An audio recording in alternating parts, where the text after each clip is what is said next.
Good evening, everybody. Well, I hope y'all are doing all right. Man, I'm doing fantastic. I remembered this. I was sitting around going, man, I need to do a video. I hadn't done one in a couple of days, and I remembered something that happened to me at Grand Lake last week, or the week before last, or 2 weeks, whenever it was.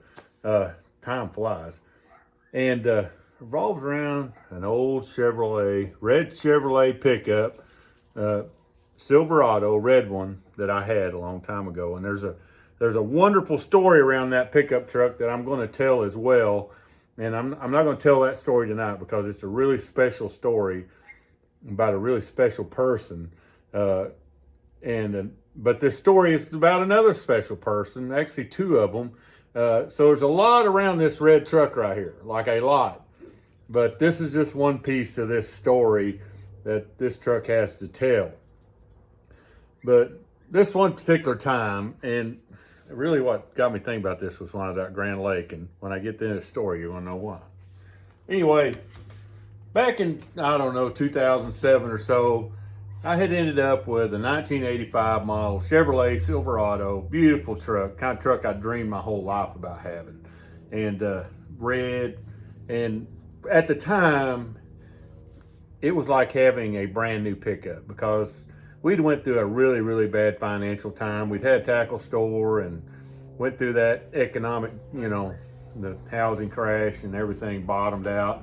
And, we lost everything. But we was kind of on a slow recovery. And at the time, I had that old Chevrolet pickup, and I had a 1986 model, little 17-foot Basket that my dad had owned. And I somehow hung on to that boat all these years at that time. So I had that old truck and that old boat, and man, I was still trying to tournament fish all I could, even though I really couldn't afford it, but just trying to keep my dreams alive. And we were just surviving. I mean, like, it was survival of the fittest with me and Lucy and the kids. But she was always supporting my fishing, and I was fishing what was called Stren at the time, which is now a Toyota series. And I think they had 3 or 4 tournaments a year, but I had gone out to Kentucky Lake. And back then I traveled a lot with Greg Bohannon, and Greg's been another just over the top, amazing friend to me. He's been one of those guys. And I got 2 or 3 more stories to tell about him too as well. But this is just one of them. So anyway, we'd get a house, and he was rooming with Mark Rose and some other guys. So I'd get to kind of tag along. I could room pretty cheap if I roomed with them some. And this particular time I was rooming with them at Kentucky Lake there at Moore's. And this tournament, was one of those I really needed to get in the money. And but that didn't happen. I was on a bunch of really big fish out there. I mean, like some 6 and 7 pounders, but I could not get them suckers in the boat. Just couldn't land them. But anyway, ended up having a pitiful tournament, and Greg didn't make the cut or anything last day either. So we loaded everything up, and we're gonna book it on home the last night of that tournament. We were gonna stay another night, and so we were headed home. And if you leave the kind of the north end of Kentucky Lake, we always went out 60, kind of out through there. Anyway, you're going across through Cairo, you cross the Ohio River and into the Boot Hill, Missouri. But Greg was in front of me, and we're just booking it down the road. And man, it's coming up that right there across the Ohio River. There's no green, big iron bridge. It just kind of loops up over the river right there. That drops back into Missouri. And then you cross the Mississippi River and on. But anyway, right in the middle of that old iron bridge, dropped the drive line out of that old pickup. I mean, I was like, I just crested it. It's kind of like I just crested it. I'd been on the throttle and kind of just cresting over, and clang, clang, you hear all that. And, I was like, oh no, which then I didn't have any power. And I just, you get to the bottom bridge, you had a hard left-hand turn, then you kind of sweep around the right, and there was an old liquor store down there. And I was like, man, maybe somehow I can just coast to get to there. And I just kept it going, let it coast down that hill or off that bridge, cross the other bridge, and just I was getting down to just a bare crawl, but I was able to just ease into that old parking lot of that liquor store there, and there I was, which there was zero cell service out there, none. Which I did. I think I had my old bag phone back then, or something. I had a cell phone of some sort. It might have been my BlackBerry by then. I don't know. I don't remember what I had. But anyway, I had a cell phone. I do know that. I had zero service. And I'm watching Greg just head off out to the west, out of sight and gone. You know, I'm like, here I sit.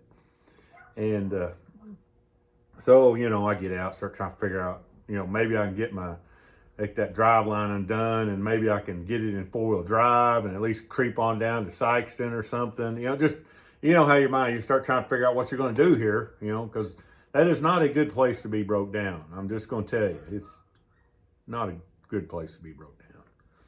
So about that time, another truck stops, and it's some guys that were fishing the term as well. And they pull in there. I don't have any idea who they are. I have no idea who they are. And they're like, hey, man, you need some help? And I was like, yeah, I don't know what I'm going to do here, man. I'm going to drive line and yada, yada, yada. And they're like, well, just, man, what do you need us to do for you? And I'm like, well, I don't know yet. And it's kind of like, I need to do something with my boat. And they're like, let's just hook your boat onto my truck. I'll take it wherever you want. Wherever, it doesn't matter. Wherever you want me to take it, I'll take it. And they lived in Kansas. So I was like, I tell you what, man, I got a buddy in Springfield, and a guy by the name of Rob McGilvery, and he's a lure painter back in the past, an amazing individual as well. And about that time, here comes Greg. He pulls back in. So he's like, man, I lost you back there somewhere. I just realized you weren't there no more. And I thought, well, I better turn around and come on back, figure out where you're at. So Greg had turned around, came back, and by that point, we was kind of working out. They could hook onto my boat. I called Rob, said, hey, can I leave my boat? These guys drop my boat off in your driveway. And he's like, yeah, man, won't be any problem. Just have them just back it up in the driveway. It'll be just fine. It was going to be pretty late at night.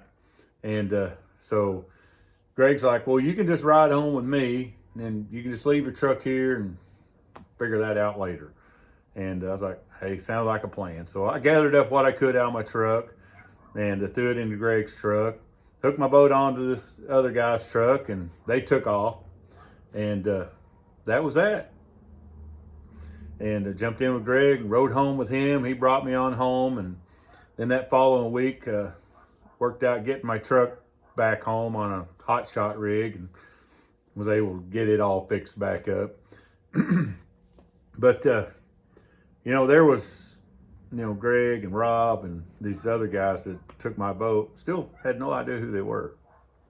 So, a few weeks ago when I was at Grand Lake, I pulled up and tied off the dock, and this other boat pulls up on the other side of me, and he looks over at me and he goes, you don't remember who I am, do you? And I'm looking at him. I'm like, man, I'm sorry, dude. I don't know. I don't remember. I'm sorry. He's like, we pulled your boat home that night from Kentucky Lake. His name's Justin Russell. Him and his dad own Russell Marine Products in Kansas. And I couldn't believe it. I was like, holy smokes, man. I never knew. There was no names or anything like that, really. Another fishing dude hooked on my boat and took care of it for me. That was what, 20 years, 15 years ago or better? Finally figured out who it was. They'd pulled my boat that night to Springfield and dropped it off. And man, I was like, dude, I don't know what I ever told him thank you, but it was super cool. Man, that's fishing for you right there. That's what fishing's been for me right there. You know, tournaments haven't been about winning. It's always been about people and the experience. And, you know, just like that story right there, you got Greg and Rob and Justin, that just wonderful people. That's good stuff, man. I'm so glad he came up to me out there at the tournament, you know, and, you know, they own Russell Marine Products. And I'm just going to tell you, if you're buying anything, that you need for your boat and they have it, you ought to buy it from them. They're good people. They've been good to me anyway, at least that night. And it was, I needed help that day, and they stopped.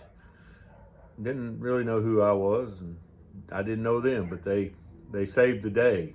And so I'll always be indebted. But man, what a cool thing. What a cool thing, man. This is what fishing is, folks. You can listen to all this other stuff you want.